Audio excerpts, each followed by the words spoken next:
Yeah, so I am grateful that you came back for another interview and that you're taking the time to be here with us. So I'll start the questions, and it starts off with who are you and what do you do? Okay, so I am actually working full-time in property management. So I'm not doing art full-time. Just, having a job, paying my bills, and I can able to do art on the side. I was originally born in Hong Kong, Yeah, and I moved to Canada when I was 13. I actually did my BFA at OCAD, nice. major in painting and minor in material art and design. And Hmm. then I moved to New York and lived there for 3 years for my Nice. grad school. And then I got my MFA there. And then after graduated, I just moved back to here and then be here since then. Nice, beautiful. And so like you went to New York. How's that like as an artist having to go to New York?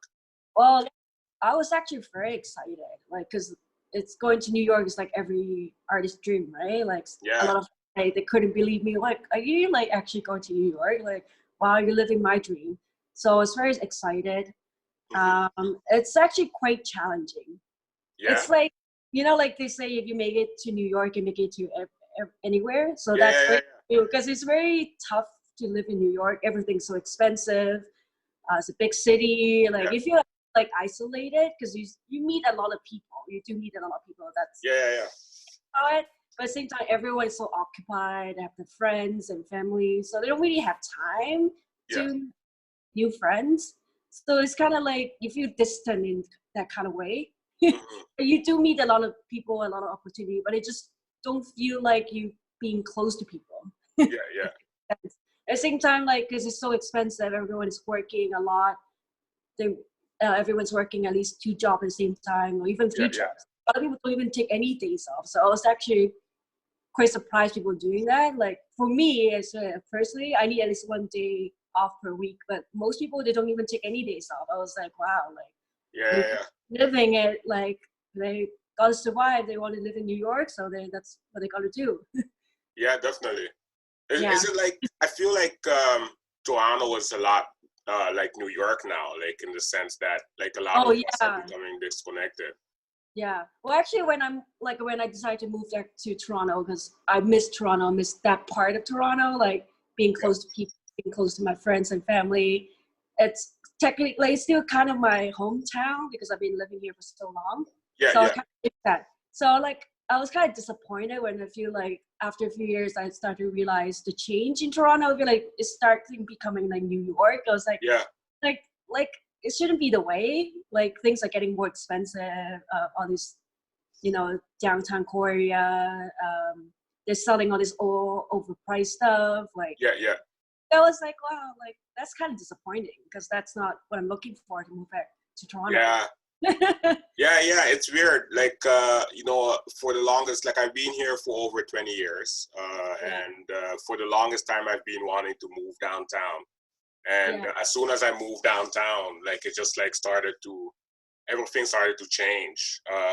It's becoming less of a community and yeah, more of a you know like this corporate entity that's put together. So it's kind of weird yeah. in that sense. Well, Uh, and like when I decided to move back to Toronto, like yeah, rent wasn't that crazy. Like you can able to afford like a 2 bedroom for $2,000. Like yeah, if you get a decent job in downtown, you could afford that. But now like you have to spend like $3,000 for a 2 bedroom. Like that's ridiculous. yeah. That's insane. That is And it's like insane. a small 2 bedrooms, not even big.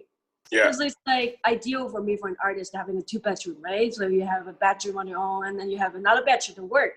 yeah. That makes sense. Right, like yeah, that makes sense. I have a studio, so it's like I kind of set it up that way too, where like well the bedroom is the workspace, but Yeah. it's like there's no choice.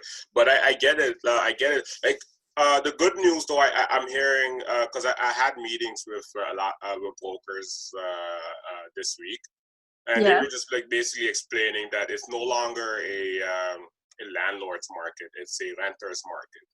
right? Because a lot of people can't pay rent right now. Mhm. And, we don't know how long it's going to be. Evictions are frozen. So Mhm. landlords are now looking for people who are secure, and they will want to move those people in. And, because of that, rent is also going to start to go down, or at least it's frozen for now. Well, So that's a good thing. okay. Hopefully, let's Yeah, see. yeah, What they say, right? That doesn't always happen. definitely, Yeah. definitely. Well, As an there's definitely more renter than landlord. That's why the rent is so high here, because yeah, everyone's like definitely. raised to rent. Yeah, definitely. It's very it sucks. Yeah, I know. It's- Well, also like we have like right now they're building all these condos, right? So there are yeah, more owners. So people keep buying condos that they can't afford, and like you yeah, pay $1 million for a small place. A lot of people just buy for investment, so they rent it out. So, yeah, but they cannot rent it for low because they don't get the money back. yeah, definitely. Definitely, it remains interesting to see how COVID is going to affect us in the future. Yeah. But I work in property management, right? So oh I, yeah, yeah, so don't see that affected that much because the price for rent is still about the same. People still yeah, moving in and out, so it does the virus doesn't affect anything basically, no, but the okay, rent at least. yeah, yeah, yeah, Yeah, yeah. That's true. That well, let's see. Hopefully, it works in our favor in the yeah. long run. Like as an artist, right? Like, what are you uh, most known for? I started a series of painting a few years back. I paint from memory, so I don't really use the reference or Nice. anything to paint, so I'll totally rely on my memory. Yeah, And yeah, about places that I've been there in person, so they're all personal to me. So I actually been there in person, and then we paint that picture based on my memory. yeah. Yeah, and Right. also because I'm relying on my memory. I'm not looking to depict realism, so it's kind of surreal looking, Yeah, yeah. and also, like I'm not afraid to make mistakes. So like the process become part of the painting. Like you can see all these Hmm. rough marks, texture building, let the paint accumulate. So it's part of the process, like just changing, because memory changes all the time, right? So it's not really Yeah, quite solid. definitely. Yeah. Definitely, and I'm looking at your paintings here from memory, Mhm. and it's beautiful. It's like you're interpreting your dreams, and you're putting them into paper, so almost. Yeah. But with a lot of accuracy, though. Like Hmm. uh, yeah, definitely. It's funny. With Camille's interview, Hmm. he was saying that paintings are sculptures, and Yeah, in a way, kind of. Yeah. yeah, yeah. So I see that in your paintings. I see the layers of Yeah. like I see you crafting Because the. I'm letting it building up. So, Yeah, yeah, yeah, well, especially sometimes I work with acrylic, right? So yeah. acrylic, you can't really get like you cannot scrape it down. You can't get rid of it. The only way is you paint on top of it. Ah, Yeah. So yeah, I'll yeah, let texture and become part of the painting. yeah, yeah. Yeah. Definitely. Well, that Yeah. makes it more And then beautiful. also like for even on oil paint, I don't really scrape it down. Like some Yeah, artists, that's perfect, silky smooth finish. yeah, But like yeah, I just like the roughness of it. Like just let the paint does its job, right? It's a part of the yeah, yeah, yeah, material. Like just feel the tactility of it. Just let it build up. yeah, It's yeah. part of painting. Definitely. No, I Yeah. see that. I see that, and it makes it beautiful. Like it adds a different, like it adds personality to the Yeah. painting, Yeah. and like I there's also I lighting. like the Hmm. actually I like the finishes of oil paint and the shininess of it, the Yeah, light, the transparency. So even though if I use acrylic, I mix a lot of gloss medium to it, so I can achieve the same effect in yeah, yeah. acrylic and same oil. Yeah. Definitely. Well done. I really like your paintings, and I like the layers. You can definitely see the lighting playing with your paintings, and I can only Mhm. imagine like if you put it in sunlight, like if there's a lot of sunlight in your Yeah. space, It's then actually a lot of layering. Like if you see my process. Yeah. Like my background color, the first layer of color is totally different. Like the painting you look at right now, like you cannot imagine like what's the, I don't really quite remember what's the base color. I think I started with red. Yeah, and then I just love the color red. It just yeah, like so passionate, so like so bright. So bright. like I like warm color. Like even if you're painting a cool painting, like it's nice to have a warm tone underneath. Definitely. So red or like an orangey color, and then I think I started laying with green and then yellow. Like you have no ideas. Actually, like there are a lot of layering in my work. Yeah. Definitely. And I can see it. Like if you look at the corners, you can see like the red is coming from under it. Definitely. So that's dopeness.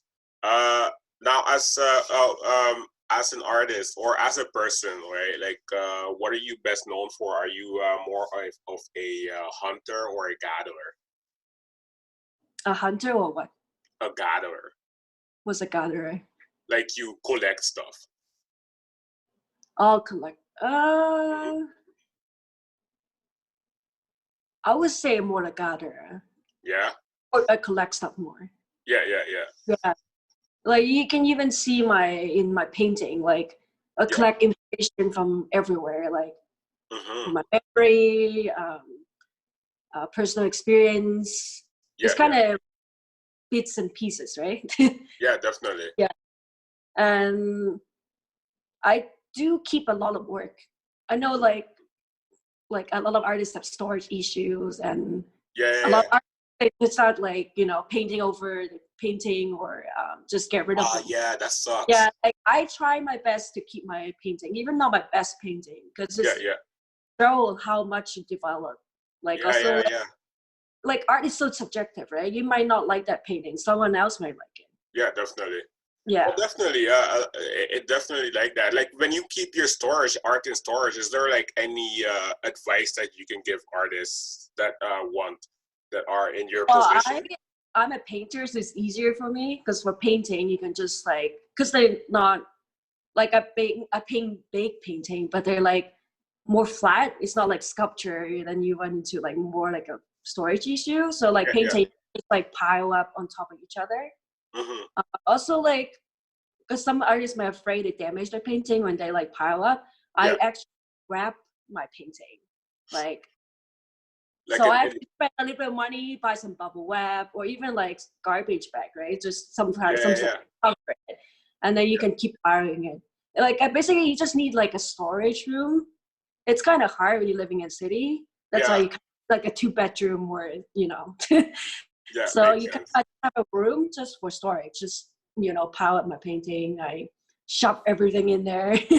Yeah, no, that looks very interesting. And like and also like being artist is very important to work with artists and learn from artists. So I sometimes as a student I will exchange my piece with other students. So sometimes so I do consider myself a gatherer because I do collect some other artists' work. And like if I can't afford it, like sometimes we exchange work.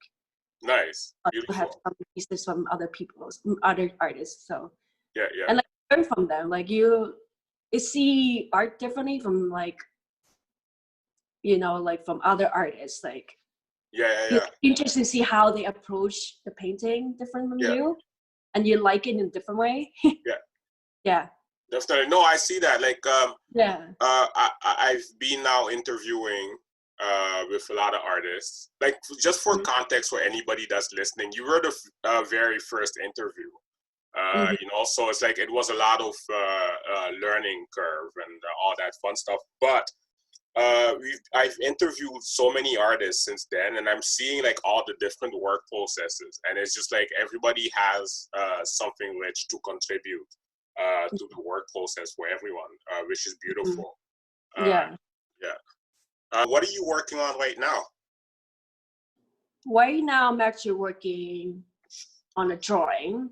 It might turn into more like a painterly drawing, so I'm still in process. I'll just finish the contour, the alignment, just the drawing part of it.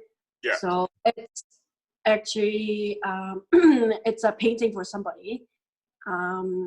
and he always wanted this painted. He just described how he wanted it. Yeah. So I just started it. Do you want me to go into detail, or? Going if you Yeah, want to. it's more kind of like an illustration. Yeah. But like, there's a fine art between illustration and fine art, right? So like most fine artists, when they hear the word illustration, they feel kind of like offensive about it because they don't want to describe that's commercial artists, right? So like to me, like it's more like illustration, but I try to make it more like look like fine art, more like a drawing, painting. Definitely. Yeah. So the drawing start from a sun, and there's a tree going on top, and then and then it branches out, and then each branch there is two figures, man and woman. And it's wrapped around the earth. Okay, that's beautiful. Yeah. So I try to like, I'm still figuring out because I'm still in process. Like basically, I started it. I'm trying to make the earth bigger because that's the main subject of the drawing. Yeah, that makes sense. So probably like just the sun, and then there's a tree going on top, branches out to two figures. Each branch is two figure, a male and a woman. Yeah. Woman and man, and then wrap around the earth. So I'm thinking start pencil or maybe some pen and ink. Yeah. And then we go over with watercolor or like acrylic. Okay. Or like be like a painterly drawing, more like a hype. Yeah. Because I don't want to be, because like I said, like I'm not really an illustrator, so I like to add some like texture or like some painterly quality to it. Yeah. Well, I'm interested to see. Like, I can't wait to see what the final product is like. And if you ever want to launch it, you can always come back to CreativeUTO, and I'll help you launch your new painting so that everybody can just kind of see, hey, see the work that you are working on right now in the long run. And you've touched on your creative process through the podcast, but describe like, I guess what it comes down to, like the better question would be, how do you come up with what you want to paint? Like I said, my painting are based on places that I've been. Yeah. So it's like, oh, I want to paint this place. So I was like, just kind of like, I had this image. I like this place. That's what I'm gonna paint. Right. It's a simple. Yeah, it's very simple. Yeah. Like, as I mentioned, I lived in New York for 3 years. So during that 3 years, I traveled within the state, and I really doing that. Yeah. Like it's very easy to get around to states, and each state is kind of a country on its own because every state is so different. So I do that. While those 3 years in the States, that kind of affect me a lot in my painting. Like, what is your favorite state? I paint a lot, but What is your favorite state? Oh, I don't. No. Because my goal is to travel all 50 states. Oh, no way. How far along are you right now? Maybe like 15. Yeah. Oh, it's not enough to tell. Yeah, that's a dope goal. Like, that is definitely, like, that's something that I should add to the things that I want to do in life. It's just like go to every single state and just like I like all of culture. Different. They all like each state has different things, different character. Yeah. It's just like I don't have a favorite yet. Maybe like I said, maybe after being to all states, then I can talk. Well, definitely. Let's stay in touch, and let's see. Like, whenever you go to a state, just let me know. Like, it will be so dope to just get an update. on Yeah, that. Like maybe you can do like a painting series every time you go to a new state. Like you have like a different set of images that represent that state. yeah. I Yeah, was kind of doing that in my earlier painting, yeah, like a few years back. Like I mostly, because I like to paint recent memories. So when I was traveling, it's within that 3 years, and when I was in New York, right? That's during those 3 years, I paint about my trips going to other right. states. Yeah. Yeah, yeah. Uh, Well, yeah. also like, I moved back Mhm. to Toronto, working full time. I only get 2 weeks off per year, so it's kind of harder for me to travel right now. Yeah, sadly, Yeah. right? Yeah, well, also right now with the COVID-19, you can't really go Can't anywhere. move around. It's lockdown, Yeah, and we don't even know what's gonna happen after. Uh, yeah, when you're doing your painting, do you listen to music? Describe. yes, Mhm. that's a major part of my process. I have to have something on the background Okay, music, okay.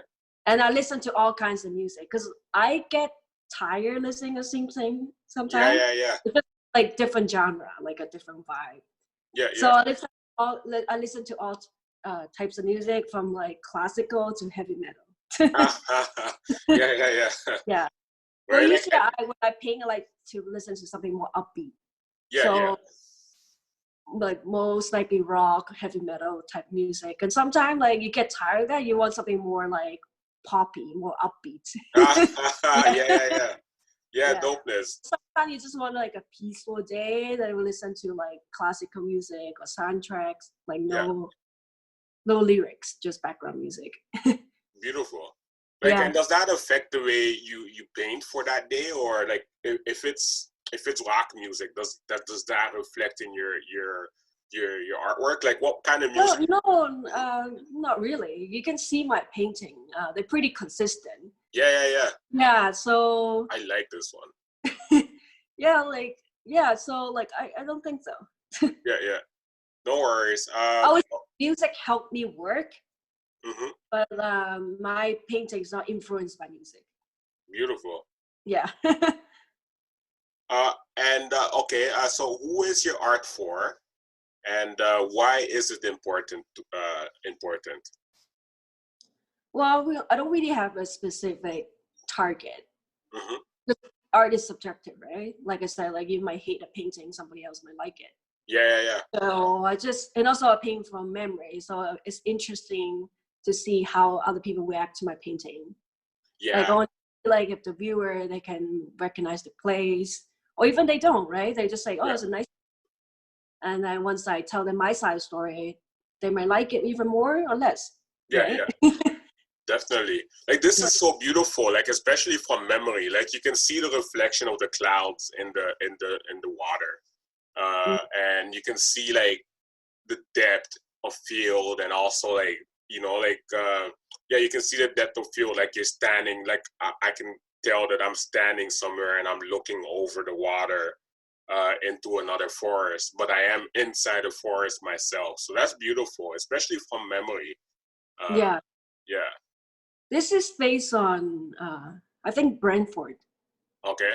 in Ontario. So I was camping over there, I think. Yeah, yeah, Like a scenery I saw. And you yeah, can see like my painting, even though the based on memory, it's very deliberately, carefully like yeah, laid out.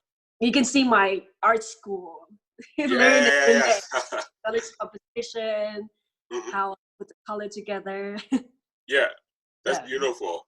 Like, yeah, and because how long does it I usually take you to create one of these? sorry, How long does it usually take you to create the painting? I never time my process. Okay, Yeah, that's because like when fair. I was in, you always on a deadline, right? Yeah, yeah, So try to finish things as fast as possible, or like try to just meet the deadline.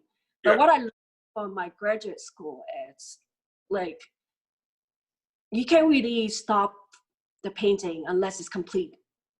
And you're the artist, it's up to you to decide to complete or not. Hmm. So like it's not a good habit just to rush thing and you think it's complete. Mm, Yeah, and also like sometimes like you make some changes. You might yeah, be complete before and you make it better, but now you open up the painting, so it's not complete anymore. So you have to go back. Yeah, that makes sense. That And makes also like now, because I got like on a restricted timeline, so some artists that may leave a painting on the side and come back, then we look at it, it's like, oh, I can work on this painting again. So like it could be like years after, or months after. That's why some painting you can see their different dates, because that's when the artists work on the painting. Yeah, that makes sense. Yeah. Like one artist, Kamil again, he told me, he told us 4 months he sat a painting down and he was just walking by it. And like, that's dope. It's like, I find it like it's almost like you're having a conversation with yourself. And like you eventually end the conversation and you move on from the conversation, like, which is, like, the conversation or the result of the conversation is the painting. But you're having it on a, like, and we talk about this a lot on these podcasts, you're having that conversation on a spiritual level. So yeah, definitely. Well, also, like, I'm not painting every day, right? Yeah. So like I can only paint whenever I have time. Yeah. So like sometimes it's just a few hours. A few hours not enough, especially working with oil paint. Yeah. So it's kind of just do a little bit a day. Yeah. And then you kind of just go back to it. But also, like, some artists like to work with multiple pieces at a time. Yeah. And I am very focused. Like, I just work at one piece at a time. Oh, yeah. So I won't stop until I feel like it's complete, or like complete at that stage. Yeah. Like, I may change my mind years or months later, but at least like at that moment, like I think like this painting is complete. Beautiful. Yeah. That's why I don't really time how much I spend on a painting. Yeah. Okay. I think, and also like I feel like that's more like a business side of doing art, right? It's like how much you charge your painting, and it depends on how much time you spend on it. But you can't really do that as an artist, because sometimes like you can make a masterpiece in 10 minutes, and sometimes it takes years, right? Like like you cannot price based on how much time you spend on it. No, not at all. No, not at all. Like, again, art is priceless. And we need to think, like, you know what it is? We need to think residual income as opposed to hourly income, right? Yeah. Because your art, when you give it away, it continues to entertain. It continues to feed, like, not entertain. It continues to feed the person positivity. So, like, how do you monetize that aspect? The art? So that means your art is worth a lot more than a whole lot more than just like even a movie, because the movie you put away but the art stays on there. The music you put away but the art stays until you leave the room. Like, the art behind me stays, right? Like it's what defines this room or this space. So like, until you leave, then the art kind of like it still is there, right? So like when you become more established, you kind of have a price range, right? Like, you cannot price something, like, you have to be reasonable. You cannot price something that like, let's say 2 paintings, they are absolutely the same size. You're gonna price something like $10K, another one it's like $100. It just doesn't make sense. Yeah, like definitely. Most of the time, artists, if you really do have to price your painting, it's based on your size. It's the size of the artwork. Makes sense. That's my rule. Okay. Yeah. Like, I'm not that established yet, so like my price is relatively low. But at the same time, like, you need to price your painting, right? If you want to sell your painting, by the size. Yeah. Definitely. And what is the hardest part of being an artist? Paying the bills. Right, like it all fits so well with pricing and having to pay the bills. It's impossible to be like a famous artist. There's so many artists there. Like, I don't really wish to be like the top artist in the world. It's just, like, well known enough. I can sell my work Yeah. to make a living. Yeah, like a definitely. stable living, just doing like doing art. Do you have That's collectors that are working with you? Like, do you have people who are always like looking for your new art and looking to buy it? not really. No. Yeah, I do have, like, I sold some of my work. I Yeah. do have clients, but like it's more like a one-time kind of thing. They like that specific piece and bought it. Oh, no way. Like, you stay in Well, touch I with your do try to clients keep too? in touch with them, but it's, it's tough, right? Like, at Yeah, least yeah. I do. Another thing, it's very important to have a mailing list. Yeah. Just spam people, doesn't matter. Just send them email, whatever, when you have a show, an Yeah. update, or even just a hello email, right? It's Yeah, very definitely. to keep in touch with people. Like, Yeah, most of the time you don't get an answer back, but at least you try, right? Keep yeah, going. yeah. One day you get realized. Yeah, definitely. No, I work sales, and I work sales. I work a lot of marketing. And, one thing that I have figured out, like, say, for example, your artwork is worth 5,000 a piece. That means every email that you add to your email list is worth $5,000, right? Like, Yeah. the thing about it is that, like, you're calling it spam, and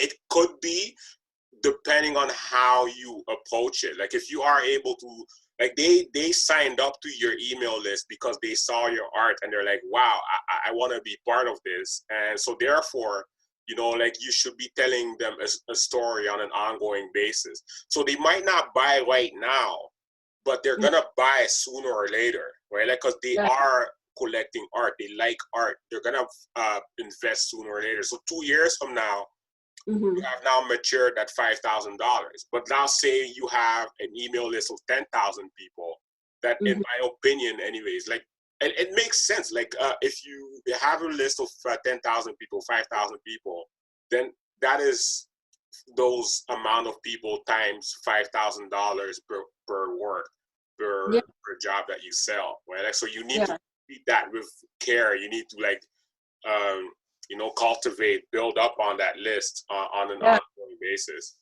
Yeah. Well, usually I have a signed up book whenever I have a show or anything. So, whoever I talk to, they seem interested in my work. Yeah. I'll say, would you like to join my mailing list? If so, like, sign your name and put your email down. Yeah. Yeah. Like, it's just, like, it might seem like it's nothing, but like, you never know. Hey, like, every person that adds to this gives you another opportunity, right? That person may be interested, or that person may have friends or family, like, they're like, oh, we like this work. You never know, like, no, like, email list is very important. all the It's collector very and, valuable. like, usually it's like when you're not expected. Yeah, definitely. Yeah. Definitely. No, it is very valuable.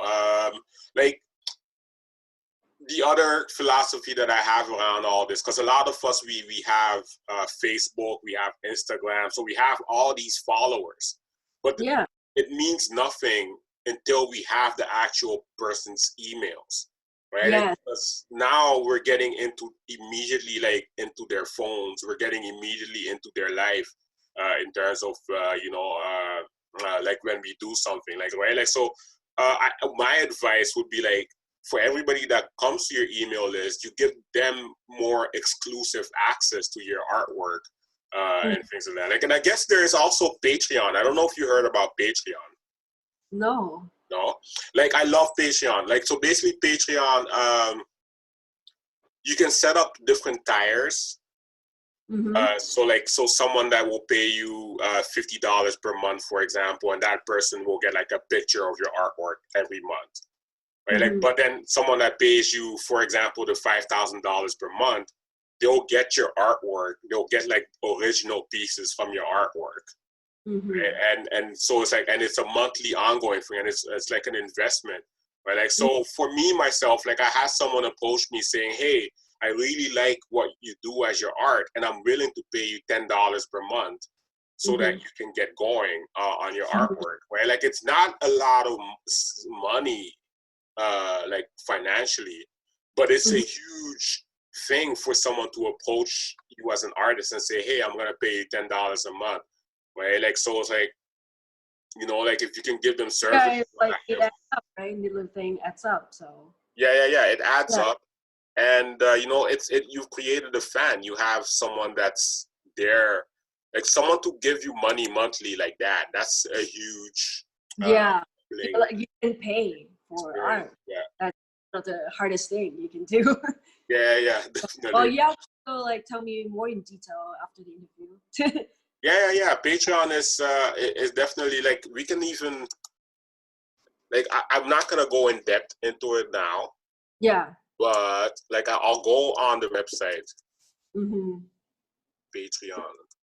Like, and yeah, these people just basically they become your members. So Patreon is a membership platform based in the United States that provides business tools for creators to run a subscription content service.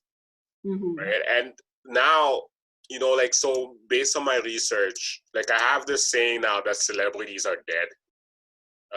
Like the age of celebrity is dead. Not celebrities are dead. Well, no, but the age of celebrity is dying, right? Like, because the internet is now giving us an even platform to be Mm-hmm. able to create content and Mm-hmm. provide people with services. And Mm-hmm. more people are becoming more community based, right? Like, so you are an artist within your community. That means you are a service within your community.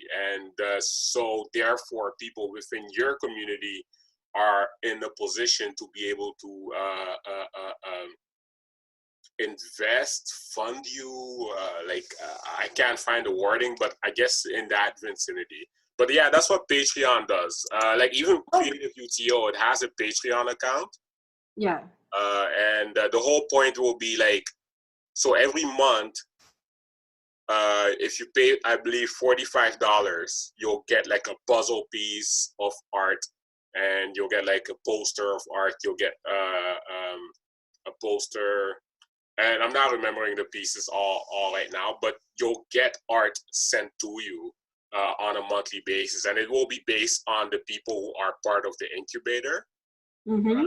So someone like yourself, if you are part of the incubator, every Mm-hmm. month you can submit your art, and then I would put that like on a puzzle piece, or I would put that on a card, and that the Patreons would get that. But then you also make money off of it, right? Like, because every project that's attached to CreativeUTO has 3 layers of funding Mm-hmm. back to the community, right? So yeah, but yeah, this is Patreon. You should look into it. But definitely look it up. Yeah. Yeah. In the next 5 minutes, teach me something that you don't know. Tell you something that you don't know? Yeah, or teach. Well,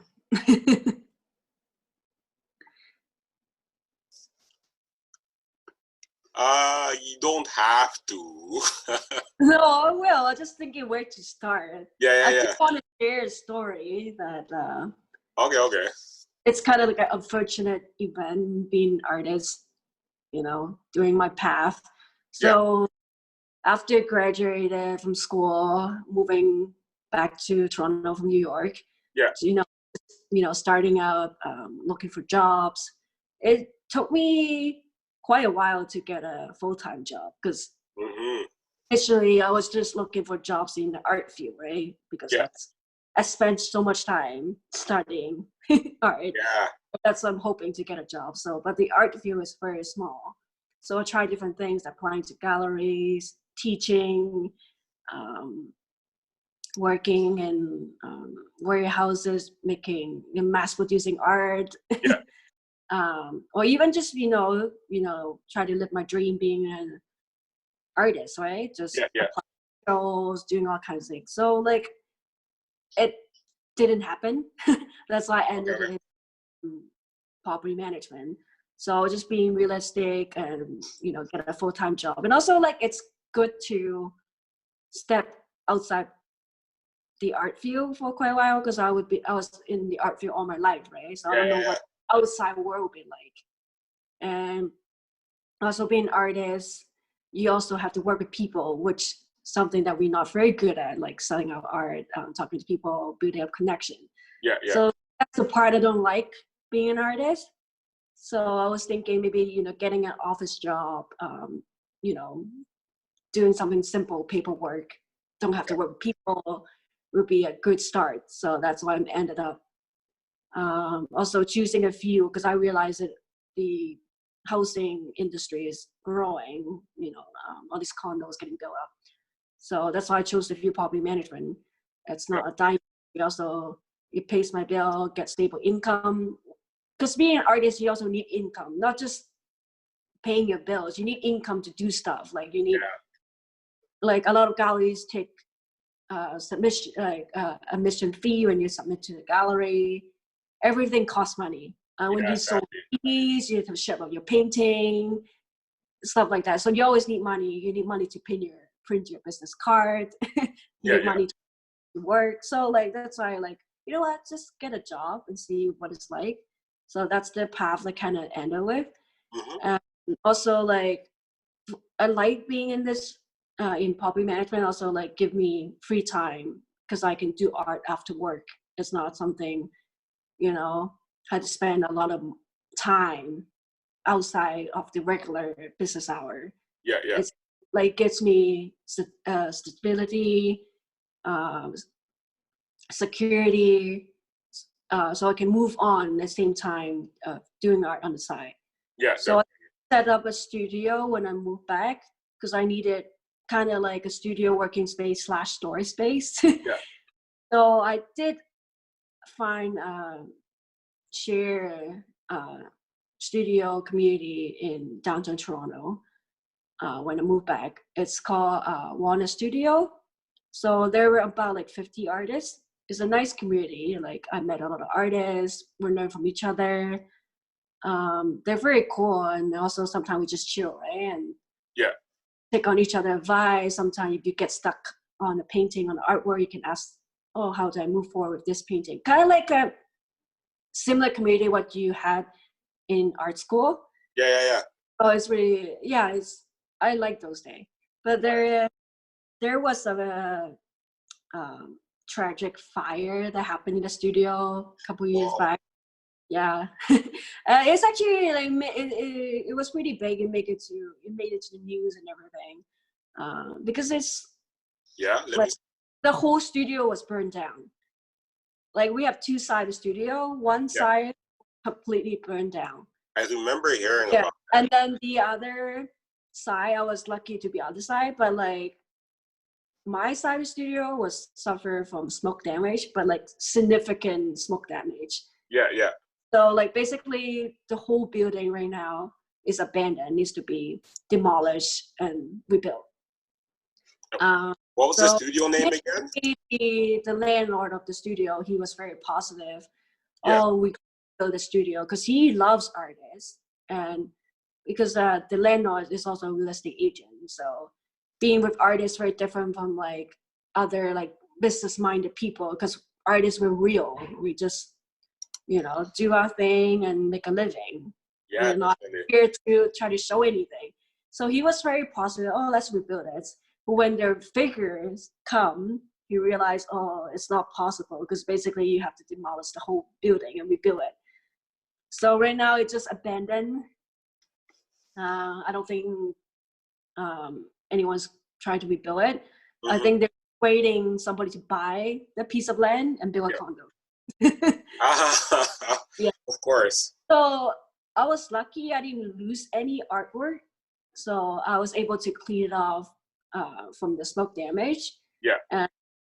But it's like that's the space that I could find. Like I miss the community, and also a space that I could afford. Because right now, like it's kind of like, oh, my dream got shattered because I need to find another studio space that's affordable and also accessible. Because you know you cannot, it's too far. You cannot take like $1 million bus to get to, right? So that's why I'm not been painting or working on art in the recent years because I don't really have a studio space. Like I do have enough space at home, but once you committed full-time working something else, it's really hard when you get home, you get tired, and you also have like other stuff to do, chores, cleaning, cooking. Yeah. You just don't have that much time to do art. Like that's the try to get back to. Yeah. Yeah. No, Yeah, when I had a studio, it's yeah. not too far from where I work. So almost every other day, I would go to the studio after I finish work. And it's just Yeah. kind of keep going, right? But right now, I don't have a studio anymore. Like, you have to set up at your own home. That Mhm. takes more courage to do that, because you like, oh, you have to clean up, you have to set it up, like you have to, move around things, right? Yeah, It just definitely. holds you back. Like, you don't feel as motivated when you have a studio. Yeah. Yeah. Yeah. So, and then right now, having the COVID-19 situation, that kind of helps me to keep back on track, because right now I'm working from home. Yeah. So, like, I still have to work like 8 hours per day. But at the same time, like, it's not like I don't have to commute to work anymore. It's not like I'm spending 10 hours or more every day to go to work, right? So, Yeah. like, at home, and I have more time, like, before and after work. And also, I don't get as tired, right? Because I'm home. I don't have to get dressed, Yeah. commute to work. So, kind of helped me to get back to work, like, start, doing some art again. Yeah. Just Yeah. like Yeah. a couple weeks ago, um, I have a show, I have a piece in a gallery. Yeah. We have a piecing opening just right before the COVID-19. It's like early March. And then like, about a week later, after the show opened, the pandemic started. So Yeah. now everything closed down. So the gallery had to cancel the show and stuff. So like when I was at the opening, a very dear friend of mine, she gave me a bouquet of flowers, and I love flowers. Yeah. So I put it at home, and then I was looking at it the other day. It's so beautiful. Why don't I paint it? Yeah. That's Nice. art school, right? At the beginning, painting, drawing from life. It's a good practice. You learn from it. Yeah. Yeah. So I started a still life painting of it. So it's when, but I wouldn't able to do that if I'm not working from home. Like I wouldn't even realize it. Like, oh, I have a bouquet of flower at home. Yeah. Yeah. Yeah, Yeah. yeah. So yeah, and sometimes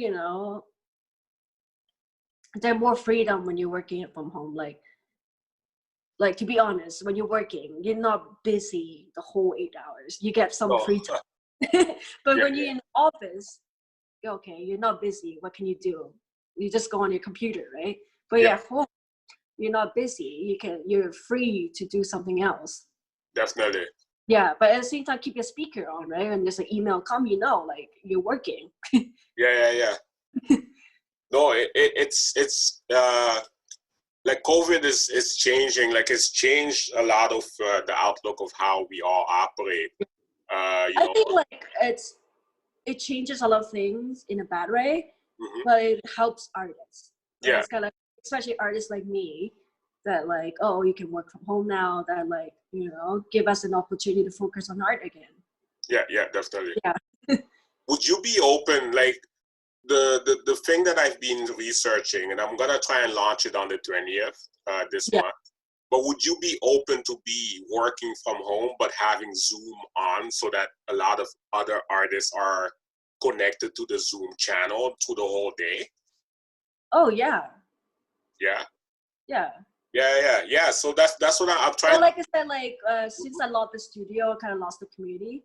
Yeah. So I do miss like working with other artists. Yeah, definitely. I think that Yeah. that's the connection that will be made. Like, so I'm trying to do that with CreativeUTO, like build a online incubator, and we Mhm. would all like, and I'm guessing like Zoom allows us to create multiple rooms. So like Yeah. one room would have like music playing on an ongoing basis. One room would be just like artists being able to talk back and forth. Like different rooms. Mhm. That do different things. Like one room would be for workshops, so you go in there for the workshop and whatnot, or you can create your own room to host a workshop, or you can create a live painting event. So that is something that I'm trying, that I'll be researching over, when are we today? Tuesday. So yeah, by Monday, I'm hoping by Monday I can just launch it. because Yeah, everything is that's a very good it's a idea. matter of time. Yeah. Yeah. What you Just said like is all kinds of thing on Zoom right now, like, family gathering, yeah, learning weddings. classes, yeah, like all these things on Zoom. Like, Yeah, why yeah. not artist community? Yeah. Let's do it. Let's do it. Like I'm looking Yeah, forward to doing that. I will charge, right? Like just so I can operate it. yeah, One thing that I'm noticing, especially with the podcast, is like if not well, I'm gonna get cash flow going, but with the podcast, is the cash flow would be needing. I need to get cash flow into advertising the podcast to more people who would be yeah. like especially like on a place like Facebook or YouTube. I can Mm. I can just like push like so like you do acrylic, you do fine art, you do landscape. So it's like all the people that are interested in these things are right now Googling Mhm. and searching for that.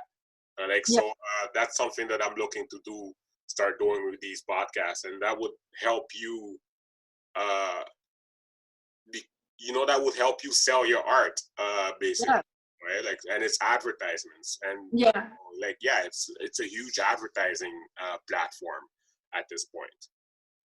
yeah. So What do- Mhm.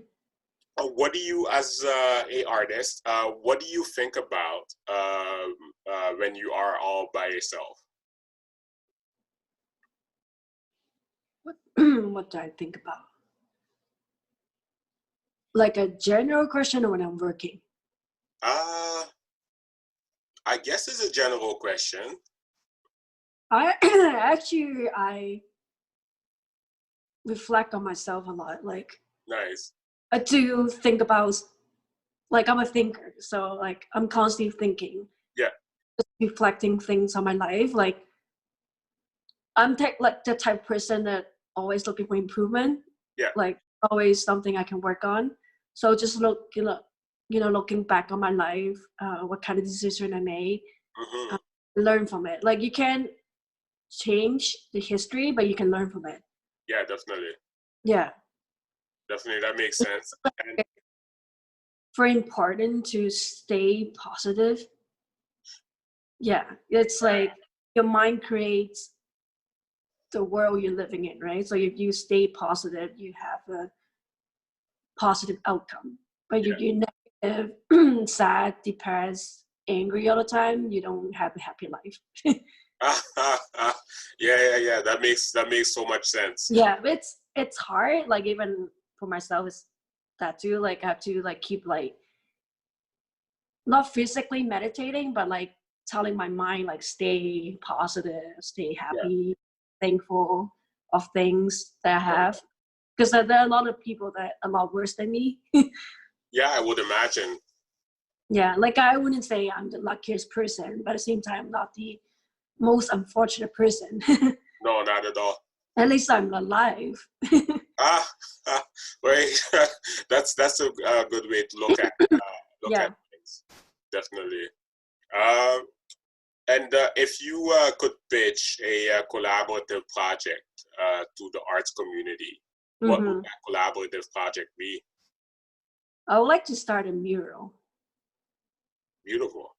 Yeah, because I always want to do that, but it's like either you have to get accepted by the city or someone like, you know, patronize you like to Yeah. commit you to do a painting. So I'm not there yet. So it's very exciting to paint a painting at large scale and work with other artists. Yeah. Yeah.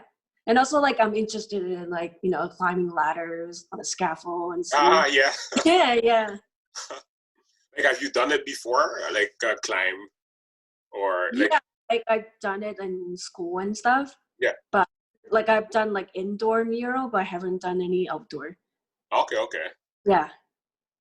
Yeah, that's a dope project. One project, just before this whole COVID thing happened, we were about to start getting a license to, I guess, busker on the streets. And Mm-hmm. what we wanted to do at the time was have people who are walking by give Mm-hmm. them the opportunity to add to the painting. and they can just do anything they want to add to that painting. And Yeah. like that would be like one way we could do that and so there are several people who have kind of brought up a similar project but from a different vantage point. So if anything, I hope that once this COVID ends, that like I'll be able to invite you and we'll be able to work on something similar like that, or maybe we can do an art show that's based on this. That would be so dope, like with multiple artists. Also, I just came up with an idea. Like you can have a site-specific mural. Yeah. Like, let's say you have one artist painting this wall this time. Yeah. And then you have other artists. Let's say you have it for a month, and then you will have another artist just paint over it, but another site-specific mural, and see what other artists come up. Yeah. Yeah. That would be beautiful. Yeah, that would be beautiful. And so it becomes this ongoing, it's almost like you're painting. It's like layers. Yeah. Layers, and also like opportunities to other artists as well, not just one artist. Yeah. It's kind of like, like the graffiti in Kensington Market. Like you see one nice artwork, but there's no rules graffiti, right? Yeah. Sometimes you see it painted over by another artist, but it's another interesting piece, but you can see like how artists interpret the space differently from the other. Yeah, definitely. And also it's kind of like a sweet scene, right? It's good to see different art at a different time, and like different, like give you a different view of the city, right? Yeah. Definitely. No, definitely. That collaborative art projects are like something that I'm looking for. Like one thing I've been looking at too. Like I did virtual reality at one point. Oh. Yeah. And in virtual reality. I didn't hear you. Sorry. Is it 3D painting or something? Yeah. Right. Like so, in it, like the person gave me a paintbrush, and I just started to paint, and I could just paint and I could like create, like I could think of the painting as flat, but I can also think of it as 3D. Yeah. And so, I spoke with, there's another artist. I had we were kind of like, in the podcast, we were talking. And Emily May Rose. And so I spoke with her, and we were like kind of like on the edge of trying to figure that out. But imagine though a virtual space where artists are constantly adding artwork, right, to it, and someone can log in with their virtual goggles and be in that space and travel within that space, and it's just like this ongoing universe of art where artists are creating on an ongoing basis. So that's something that I'm also looking into. That would be so beautiful. Like I would love to see. That's actually something I always want to try. Yeah. I've seen other artists doing it. It's been pretty interesting, but I'm just not sure like if I can do it that well, because I never done it before, right? No, and that's the thing though, right? Like, cause it was intimidating to me when I started it, but once I drew that first line, it changed everything that I knew about life. It's like, but also like as a teacher, we think of more like things in two-dimensional surface, right? Right now, you're doing 3D art, it's kind of like you're sculpting. Yeah, you have to think of it in like all perspective. That's definitely, and it's funny because for us, right? No, what I was explaining, like so, I drew one eye, and then I drew the other eye, but I wasn't aware of the space. So one eye was behind the other eye. So when I walked to the side to look at the face, I could see the different eyes, but they're not on the same level, and it just like it blew my mind that existed. And I think that's something that we should, as artists, find a way to take advantage of down the line. That would be like so beautiful. Now, if you were the CEO of the arts community, what are 3 things that you would that would keep you up at night, actually? Keep me up at night. Mm-hmm. Well, first thing I would do is, if I have the money, I would donate to like a community, schools, or even, you know, set up a fund, just a application, let artists apply for it, and then just funding other artists. That's, like I said, paying the bills is one of the hardest thing for artists. Mm-hmm. So sometimes artists, they just need that fund to Yeah, keep yeah. you.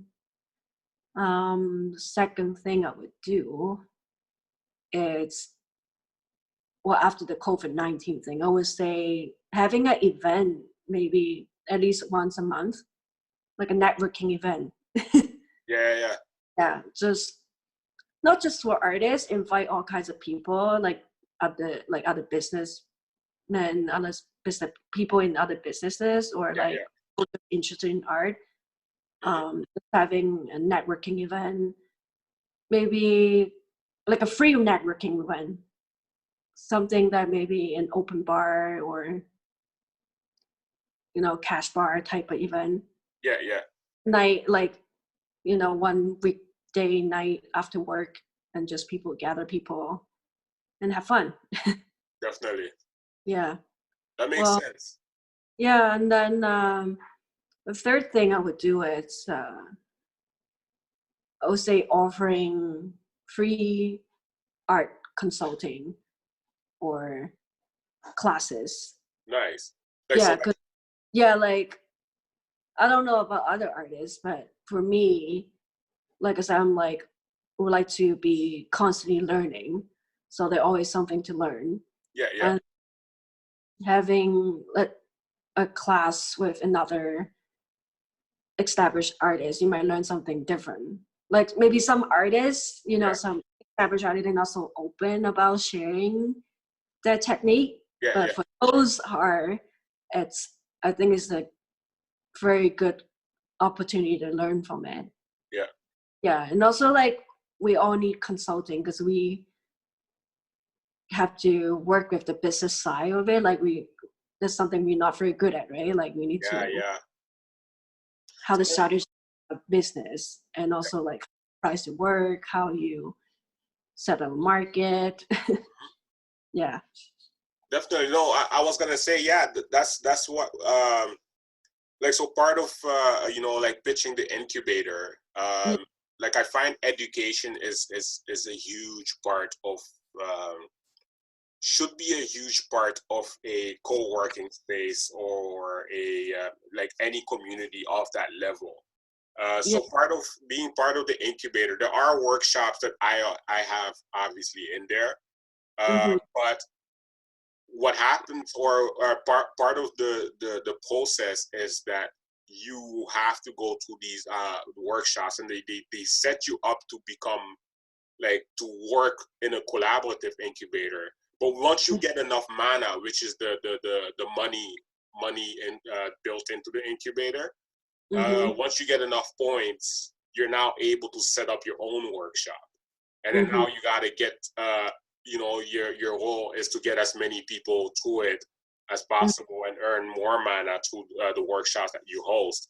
So it would be like a way to give artists an incentive to start up their own workshops and Yeah. be able to teach on their own. So it's like, it's a growing community, but the workshops, like, you have your set of workshops, someone else has their set of workshops, and then people that are new to the community can now go into these workshops and develop themselves as an artist.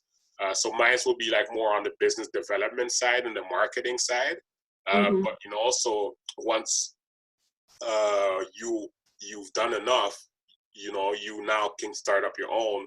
But now it's like it adds other artists who are able to now, like, do their own workshops, and yeah, Yeah. it becomes this rich thing. Yeah. Hmm. Well, another thing, like some artists, they like to work from life, right? Like having models and stuff. Yeah, yeah, At the workshop, it's like, because you know, if you're hiring a model on your own, it's quite pricey. But you can have a workshop share with other artists, yeah, so yeah, other advantage of it, and also like it split the bills, right? You're not like on your own paying a private Yeah, model. definitely. Yeah, Definitely. Well, that is why it would be like 35 a month, right? Like, yeah, cause then in that 35, like say there are 50 artists paying that, like then that means we yeah, have the budget to actually hire a live model yeah, and do like a live event every month or yeah. every week or whatnot, which would be dope. But yeah, And these some are very artists interesting never points. do art school, right? So Yeah, I think like learning from live with models, it's like one of the most important thing. Like yeah, yeah, even in art school in Canada, like we have a few classes that working from live, but that's not enough. Like basically you need like at least the whole year just focusing working from the figure, yeah, like master the big working from the figure, yeah, yeah, knowing that how the body works. Then you can like once you have that knowledge, you can apply that knowledge to any type of art. Because like basically like it started from the yeah, figure, that's cool. right? So once you learn it, you can apply to abstract art, landscape, any type of art once you have that knowledge. Yeah, yeah, yeah. Yeah. Definitely. No, definitely. So like, yeah, I'm really liking like what you brought to the table and what you Yeah. ended up saying in terms of collaborative projects or Yeah. in terms of the three things that keep you up at night. Uh, Yeah. now, and Like mhm, something I learned in from New York. It's because I went to a atelier school, so it's very like practical, like learning, like drawing and painting from life all the time. Like we need the same type of school in Toronto because we don't really have that. Like we have like OCAD and stuff, all this academic art school, but you don't really learn that much from it because you kind of like they push you in a way that what they want you to do yeah, yeah, instead of like developing your art or your skill. And also they don't really teach you that basic that much, right? Like I said, like you really have to like spend a lot of time working from the figure from life, like mastering the fundamental part of drawing first before you can like evolve, then before you can sculpt and paint, right? hmm, yeah, yeah. Definitely. No, definitely. So yeah, education is a huge part, and Mm-hmm. we need to, like, and I'm hoping, uh, um, like, or like, yes, there is the incubator, but just in the arts community in general, education is a huge part, and a lot of artists can benefit from more tutorials and more workshops that are out there with artists, done by artists or anybody that just like has the skill or Mm-hmm. the knowledge and understanding of doing something. Yeah. So the question, if you had to pitch potential CEO, why is Sorry. art important and important to the community at large? Well, I think like art usually like being ignored, even though I think it's a very important part of your life. Because most people just think about like survival, money making, but like they're lacking of the creative part of them. Yeah, So have like art kind of just makes your life better. yeah, Like definitely. yeah, like for example, like if you go to a city that's artsy, Yeah, like it's art everywhere, that it kind of brightens your day. definitely. Like it creates a positive vibe. Yeah, yeah. Like very different than if you go to Paris, art just everywhere. Like Hmm. how different people there in there than the people here, right? Yeah, yeah, yeah. And especially like in Toronto, like we have such a long winter. Like you need some color. Otherwise, you just like living in this cold place, like cold, depressing place. Yeah, yeah. Yeah. Sadly, especially with the condos coming up that are just like killing the character of the city, the charm Yeah. of the city, which is like crazy. Uh, Yeah. Sam the Record Man all these things just gone. Just gone, gone. But yeah, that is something that there's definitely an initiative that we should be working on.